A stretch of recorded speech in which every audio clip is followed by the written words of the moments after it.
کئی لوگ کہتے ہیں جی ہمارا خاندان بہت بڑا ہے. کون سا خاندان بھائی؟ کس خاندان کی بات کرتے ہو؟ آدم علیہ السلام جب کائنات میں آئے لکھا ہے ان کے بارے میں خاندان تو ایک ہی ہے. آدم علیہ السلام اور اماں حوا کے سے آگے سے جب نسل چلی، اب کچھ لوگوں نے اپنا نام اپنی پہچان کے لیے الگ الگ برادریوں کی شکل میں رکھ لیا. اس کا مطلب یہ ہو گیا کہ تم دوسرے پر آ لاؤ. میرے کریم نبی کہیے صلی اللہ علیہ وسلم نے فرمایا کسی گورے کو کسی کالے پر، کسی امیر کو کسی غریب پر، کسی عالم کو کسی جاہل پر کوئی فوقیت حاصل نہیں ہے. ہاں جی ہم بہت بڑے خاندان کے ہیں. نوح علیہ السلام کا بیٹا ان کے خاندان کا نہیں تھا؟ قرآن پاک نے کہا تبت یدا ابی لہب وتب. اللہ فرماتے ہیں کہ ابو لہب کے دونوں ہاتھ ٹوٹ جائیں.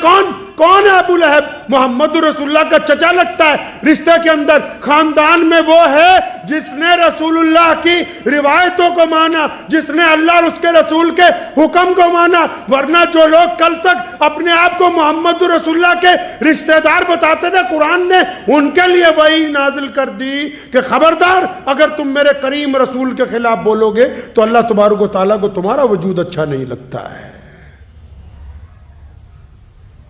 ایسے گردن اکڑی ہوئی ہے کہ جی ہمارا تو خاندان ہی بہت بڑا ہے. اچھا بھائی کتنا بڑا خاندان ہے؟ پتہ لگے خاندانی ہوتا کون ہے. کیا کسی غریب کے ساتھ ہنس کے ملتے ہو؟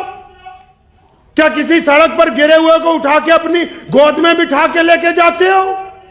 کیا کسی مسکین کے گھر میں جا کے چھپ کے راشن ڈال کر آتے ہو؟ کیا کسی روتے ہوئے کو ہنساتے ہو؟ پتہ تو لگے کہ اعلیٰ خاندان کی صفات کیا ہوتی ہے.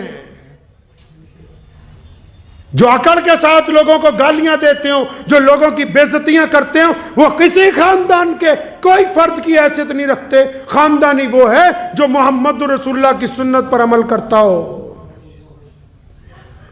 جو غریبوں کے ساتھ ہمدردی کا وتیرہ رکھتا ہو، جس کے مزاج میں تکبر نہ ہو، جو لوگوں کے ساتھ لب و لہجے میں جس کے نرمی ہو، جس کو عاجزی پسند ہو، جو چھپ کر اپنے رب کی عبادت کرتا ہو، جو حلال اور حرام میں تمیز کو واضح کرتا ہو.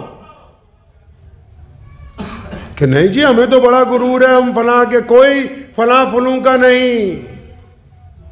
پیارے نبی حضرت محمد رسول اللہ نے اس کے قاعدے قانون طے کیے.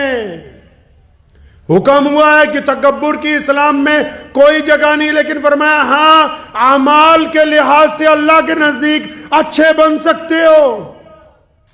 اچھا بننا گناہ نہیں ہے، بہادر بننا گناہ نہیں ہے، نیک بننا گناہ نہیں ہے، دیانتدار بننا گناہ نہیں ہے. فرمایا اللہ کے نزدیک اپنے اعمال کے ذریعے اچھے بن سکتے ہو. اعمال کون سے ہیں کہ کچھ نمازیں چھپ کے بھی پڑھتے ہو رات کے اندھیرے میں؟ اعمال کون سے ہیں کہ کسی کو چھپ کر صدقہ بھی کرتے ہو؟ اعمال کون سے ہیں کہ یارو دوستوں کی پیٹھ پیچھے برائی نہ کرتے ہو؟ اعمال کون سے ہیں کہ پڑوسی کے ساتھ ہمدردی کا اظہار کرتے ہو؟ اعمال کون سے ہیں کہ اپنے ماں باپ کی عزت اور احترام کرتے ہو؟ اعمال کون سے ہیں کہ اپنے عزیز و اقارب کے ساتھ بدگمانیاں نہ کرتے ہو؟ اور اگر تمہارے اعمال میں اخلاق کی یہ صفتیں موجود نہیں ہیں تو پھر آپ کو یہ غلط فہمی ہے کہ آپ بڑے تکبر کرنے والے خاندانی ہیں. آپ دور دور تک کہیں سے کسی خاندان سے تعلق نہیں رکھتے ہیں. آپ مزاج میں سے تکبر کو دور کیجئے.